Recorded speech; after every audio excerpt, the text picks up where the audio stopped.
So today I'm going to watch Nerve. Um, quite excited for this movie.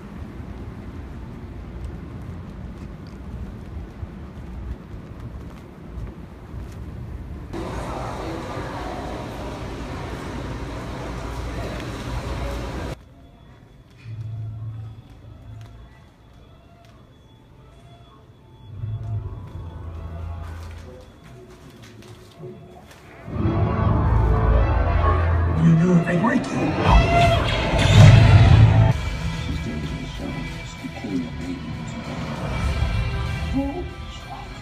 To bring. Initiating lockdown.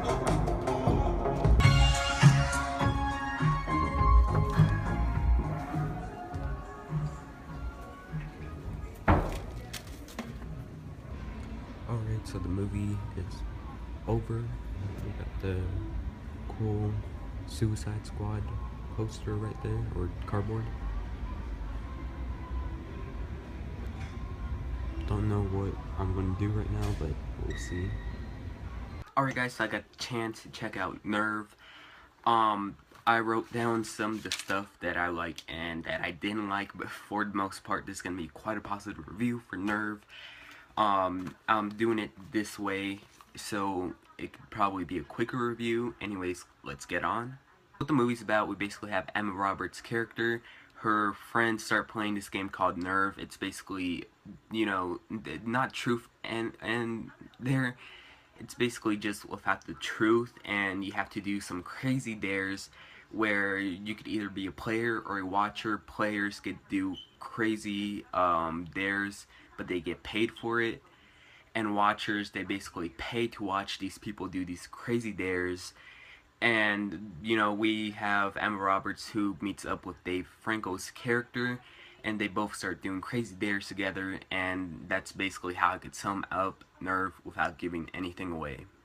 This movie is a B film, I believe it's called, which means it's low budgeted.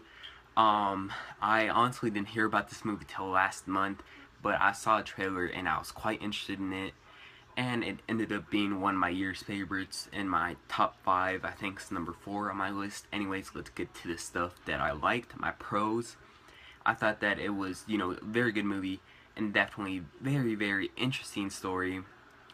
Emma Roberts, she gives a great performance for this movie, and one of her better performances in her career. Dave Franco as well. I liked him a little bit more than Emma Roberts in this movie, and he did a fantastic job playing the character who he is. You know, it's just, he did a great job. He came straight off from Now You See Me 2, and I loved Now You See Me 2, and seeing him come back for another great movie definitely pays off. The characters were very interesting.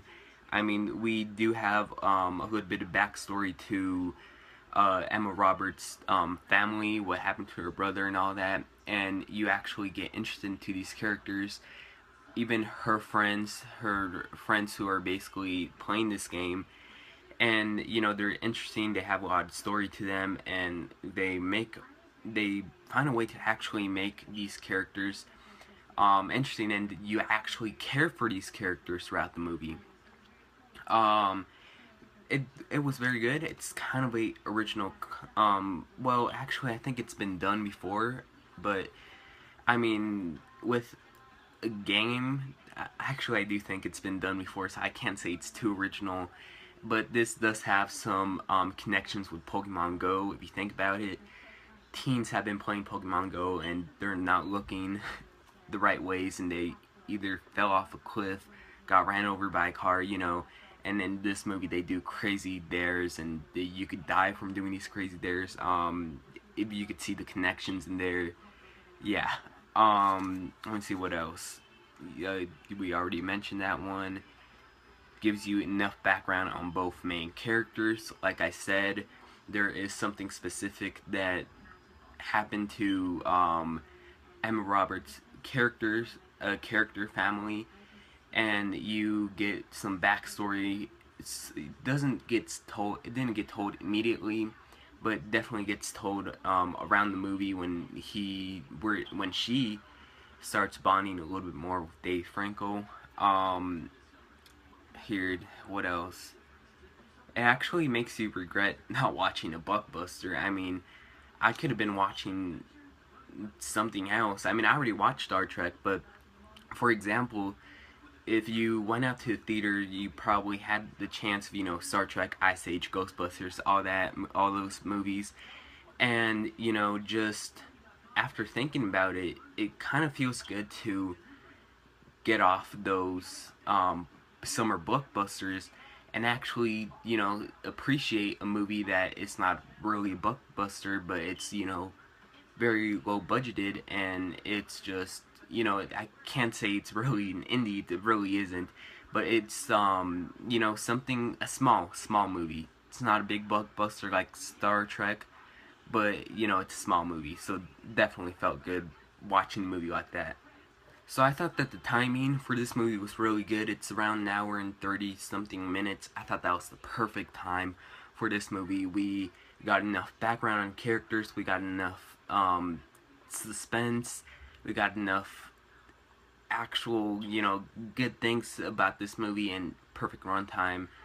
And, like I said, it's very intense, and it really gets you into your edge of your seat. It's just very interesting to see these teens do these crazy dares, and that's what I admire about Nerve. So this whole entire movie only had one con for me. That con was the ending. The ending felt too fast. It ended, I mean, the movie basically took place in one day, and it ended that day, but it didn't really give us enough,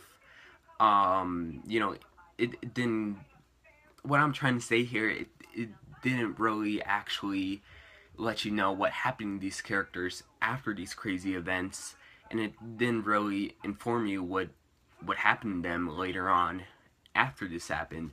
If you see where I'm going, then you probably already seen the movie, hopefully. But that's basically my pros and my cons for Nerve. With that being said, I'm going to give Nerve a 9.3 out of 10, or an A. Anyways, yes, stay away from the blockbusters just this one time. I know we have Star Trek, we have Suicide Squad coming out later on this summer, but before Suicide Squad actually hits theaters, at least check this movie out, because this movie is just very special. I don't really see all the negative hate going towards this movie. Of course, we did have more people that liked it than people that hated it, but definitely go check this movie out. It's just fantastic. Anyways, thank you very much for watching. My next movie day will be Jason Bourne. Anyways, I'll see you guys later, and thank you very much for watching.